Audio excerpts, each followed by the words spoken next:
We have breaking news for you to bring. There are multiple reports this morning that there is a large-scale prisoner swap going on between the U.S. and Russia.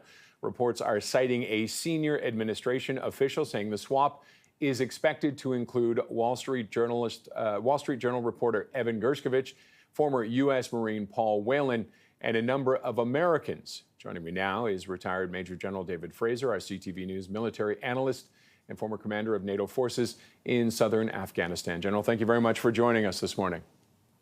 Roger, good to be with you. If this ends up being the case, which is looking more and more like it, this is big news, the fact the U.S. and Russia are even talking right now. Yeah, Roger, this is huge news because if you think about what's going on with Ukraine and the frostiness between the United States and Russia, to have this happening now, and including Germany and all, just the sheer volume of prisoners that could be exchanged here. This is a huge win for the White House. It's big news for Putin. This is going to be a significant move and probably open up the lines for a lot of conversation over and above what's going on and maybe can help out Ukraine. What does the U.S. gain from this? Well, the U.S. gains that, now they get back their citizens who have been wrongly accused and being held in Russian jails. It shows the power of the Biden administration and internationally and working with probably with the Germans that they can actually talk to Putin.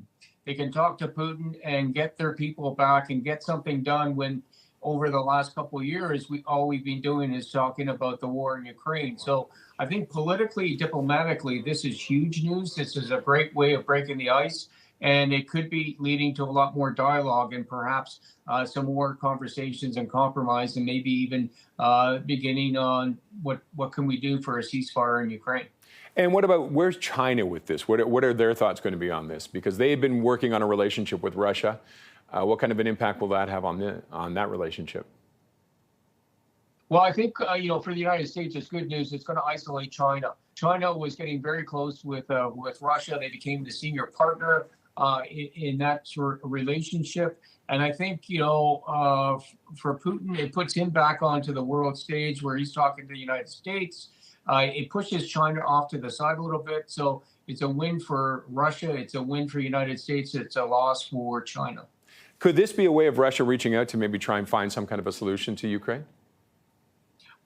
I think it's the first opportunity they can talk about it. I think we're a long way away from a solution, but I think everybody's on both sides of this war are tired. It's been a tremendous expenditure of resources, most of all lives. But maybe at least now we've got an opportunity to have a reason to come and talk. And now there are reports in this that we're hearing that Germany was holding one of the Russians that's being released. What would it take to get Germany involved in this and release this prisoner? Well, I think, the fact that, that's out in the press now is indicative that United States and Germany are talking about that because some of the Russians are coming out of Germany, potentially that could be exchanged. So this is huge diplomatic news. It's good news for NATO, for the United States, that now we're talking to the other side, the Russians. And anytime you can talk and actually exchange people, it demonstrates goodwill.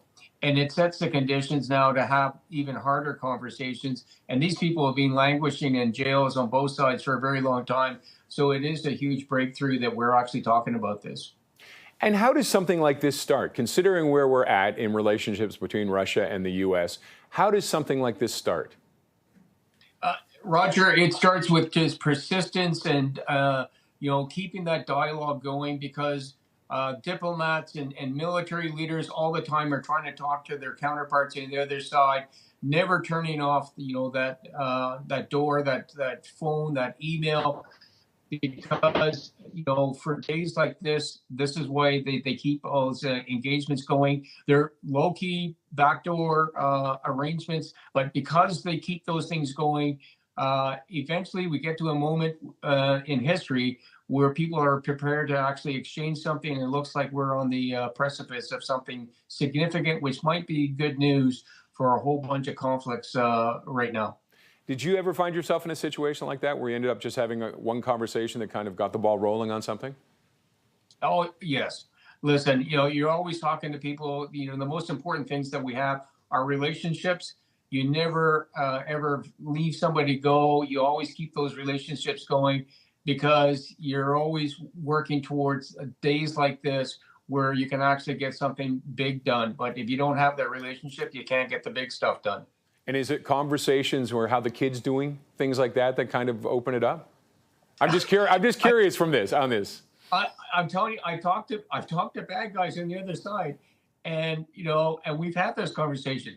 Do you have a family? How's the family dealing with all of this? And and that's when you get a relationship like that. And I've done it a couple of times. You want to kill the person on the other side of the table, but at the same time, the respect is that you respect the warrior side of them, but there are family things, and that actually helps the conversation, and then you can have a hard conversation later on issues because you've broken that barrier and can talk about normal stuff that you and I would talk about over a barbecue. I can only imagine the families now of the two men must be over the moon. Yeah, but we got to be somewhat guarded. I mean, the exchange hasn't happened yet. But for this type of diplomatic breakthrough to be happening, that it's out in the news and that people are talking about it, and the sheer number, this is huge positive news for a whole bunch of people. It'll be a win for everybody on both sides. Any indications where a swap like this might happen? The last one, I believe, was in the United Arab Emirates for Brittany Griner. Any indications where this one might unfold?